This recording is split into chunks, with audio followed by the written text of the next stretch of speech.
Ay yun, may upload na uli ang sir. Ay ano kang ginagawa nito? Ay ako nagpiprint ng stencil. Ay alam nyo na, may magpapatato. Ay paano? Ay di meron ng Sir Roy na intro. Parine, umpisahan na natin. Ako si Roy, isang guro, isang tatay, minsan magtatato. Pero walang tato. Ay may balak ga akong magpatato. Ay hindi ko pa alam. Eh siya, parinin mo na. At samahan nyo ako sa kwentong are.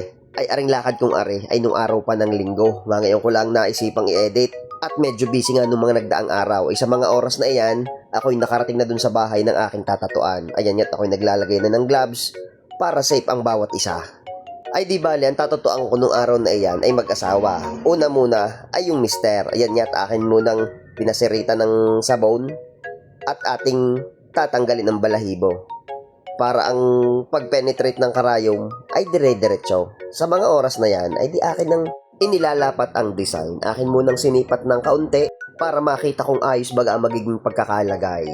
Akin nilagyan ng palatandaan, nilagyan ko ng konting stencil gel, huwag mapaparami at magdadamusak ang design. Yan, ikinakalat na.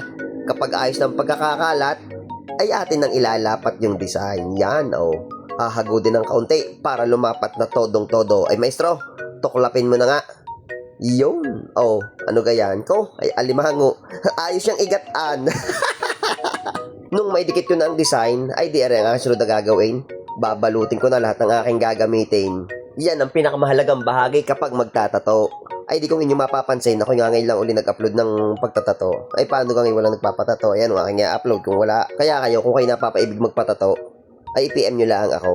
Oh, para kayo magkatato, ako na may madaling kapulaw. Ay di sa mga oras na yan, yan ya't akin ang inuumpisahan. Ay ang kaso, yung balak na alimangong iyan, ay hindi ko natapos.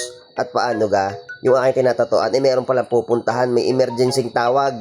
Ay ano magagawa, ay di ang ginawa ko diyan, ay akin munang tinapos ang lining, ay kahirap namang kalahati lamang ang malilinyahan. Oh, ayan nga, ayos na.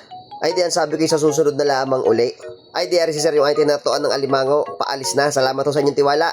Ang susunod ay yung kanya namang asawa. O sa mga sandaling ayan, kita nyo naman, magbabalot uli. Lahat ng ginamit ko kanina dun sa kanyang asawa ay aking papalitan. Kahit pa sabihing mag-asawa, ay kailangan nating balutan ng panibago. Ultimo yung dental bib. Aba, kahit pinagpatungan lamang yan, ay pinalitan ko na din. Sadyang gayon ang tatuan. Lahat ng ginamit may pagtatatapo na at magse-set up nga ng panibago. Pero bago iyon, ako muna'y pinamerienda. Ayan nga, Ella's Pizza. Ayos are. Oh, ayan na. Si Maestro. Ako'y nakadalawang slice dyan. Eh, gusto ko pang kumuhay kasi ako'y nahihiya. Baka naman sabihin na rin may-ari ng bahay. Katako-tako naman ang sir. Balera ang tatatuan. Ay client ko na rin dati. Ay mami dun sa akin pinagtuturuang school. Ay salamat naman po sa inyong tiwala, Mami JJ. At ako lagi inyong naaalala pag kayo ay magpapatato. O sa mga puntong iyan, ay ilalapat ko na ang design na kanyang napili. Ay ang design yung kanyang nagustuhan ay yung merong cross, lifeline at saka puso. Tapos may initial daw ng pangalan nilang mag-asawa. Yo, kakakilig naman eh. Kala may si Dingdong at si Marian. Yuhu! O ay di nung mailapat na sa balat, tuklapin at ng ating makita. Patingin nga. Ayun, yan. O, sinasabi ko sa inyo. Ay di sabi saan na rin si Mami, idugtong ko daw ay yung tatong iyan dun sa una kong itinato sa kanya. At yung ang pagdudugtungan ng tatong iyan ay yung tatong sumisimbolo ng kanyang pagiging ina. Ay di ang dudugtong naman ay yung kanyang pagiging asawa. Iyo, nakita nyo gayon? Ay pagkakasaya ko nung araw na yan ay yung ako'y nakalapat uli sa balat. Dahil nakatagal ako'y naging pahinga sa pagtatato. Kaya kayo kung kayo napapaibig magpatato, ay ipipm nyo lang ako ha. Huwag kayong mahihiyang magtanong. Ay di rin naging resulta ng aming tatuan ay ayos gaho. Yan nga, oh. Hindi na pinabulaan, nalinisan na.